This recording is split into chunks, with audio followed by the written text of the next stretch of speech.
Meet Sarah. Sarah is 34, lives in Columbus, Ohio, works in marketing, drives to work every day, and was 3 weeks away from finally locking in a mortgage on a $410,000 townhouse when the bombs started falling on Iran. Her rate was going to be 5.98%, the best rate in 3.5 years. She had the paperwork ready. The war started February 28th. By the time Sarah called her lender back, her rate had jumped to 6.46%. On a 30-year loan with 10% down, that half-point increase costs her an extra $100 every single month for the next 30 years. Sarah didn't vote for a war. Sarah didn't sign up for a war, but Sarah is paying for one. And here's the thing, Sarah isn't alone. Every single American is paying a war tax right now. Most of them have no idea how much it actually is, and almost none of them understand how a 1 mile wide channel on the other side of the planet is quietly draining their bank account. So let's fix that, because the mechanism behind this is both completely logical and deeply enraging once you understand it. It starts with the Strait of Hormuz. The Strait of Hormuz is a narrow waterway in the Persian Gulf, 21 miles wide at its narrowest point, and approximately 20% of the world's entire oil supply flows through it every single day. 20%. 1 in every 5 barrels of oil on the planet passes through a stretch of water you could swim across in theory, though you probably wouldn't because it's surrounded by a war zone. When Iran closed that strait in early March, the global oil market reacted like someone yanked the oxygen out of the room. In just over 2 weeks, Brent crude surged 50% from $67 a barrel to over $100. Oil at $100 is expensive. Oil that went from $67 to $100 in 14 days is a supply shock. And supply shocks don't stay politely contained to the energy sector. They radiate outward like a rock thrown in a pond, and the ripples hit every American household in ways most people never connect back to the source. Let's go through them one by one. Hit number 1, your gas tank. This one's obvious, but the numbers are more brutal than people realize. Since the war started, Americans are paying about 80 cents more per gallon every time they fill up. That sounds manageable, but multiply it across every American household filling up every week, and the tab comes out to over $300 million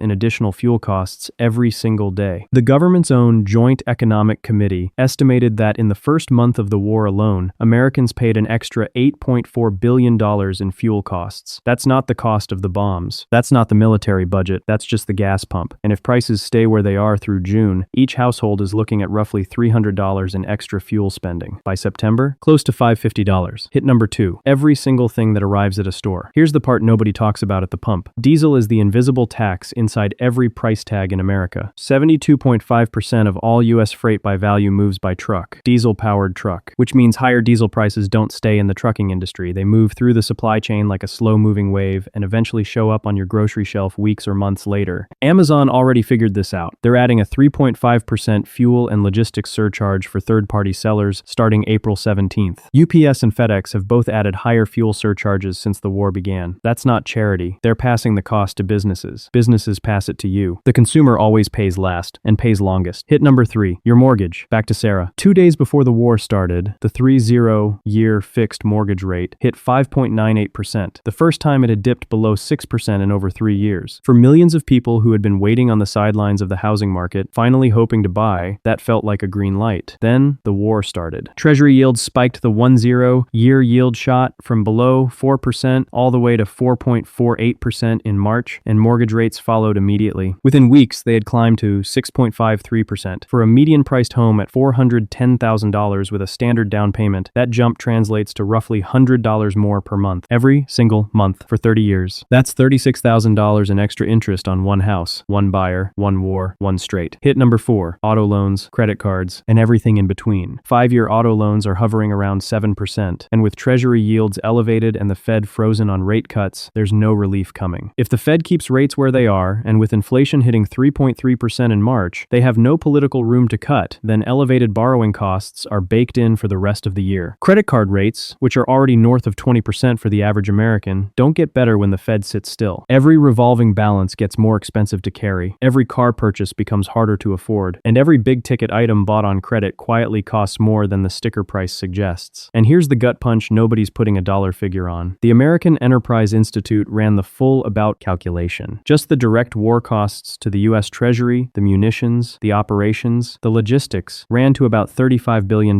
through April 1st. That works out to roughly $260 per household, per tax return, before you even factor in gas, groceries, mortgage increases, or the hit to your 401k from market volatility. $260 per American family from a war that started 6 weeks ago. And unlike COVID, where the government government printed stimulus checks and the Fed slashed rates to zero. This time, there are no rescue tools coming. The Fed can't cut rates into an energy-driven inflation spike without making inflation worse. The government can't just write everyone a check. An economist at MassMutual put it plainly, the war acts like a tax on every consumer, and unlike a tax where someone at least gets the money, this one mostly just disappears into higher fuel costs and the wallets of energy companies. Consumer sentiment just hit its lowest level since April 2025. The University of Michigan index dropped from 53.3 to 47.6 inches a single month. 2/3 of American households are already watching their finances worsen. And the inflationary effects of the strait being closed aren't fully in the data yet. The diesel inflation, the shipping surcharge pass-through, the fertilizer costs hitting food prices, those show up in April, May, and June. So yes, there's a 2-week ceasefire. And yes, oil dropped 19% overnight when it was announced. But here's the thing about energy price shocks that every economist agrees on. They go up like a rocket and they come down like a feather. Gas prices respond to a supply shock almost immediately on the way up. On the way down, it takes weeks. The damage already done to mortgage rates, auto loans, and household budgets doesn't reverse because Trump posted on Truth Social. The financial consequences of this war will outlast the ceasefire by months, possibly the rest of the year. And this is before you even ask about the long-term tab. The Iraq and Afghanistan wars have cost American taxpayers over $1 trillion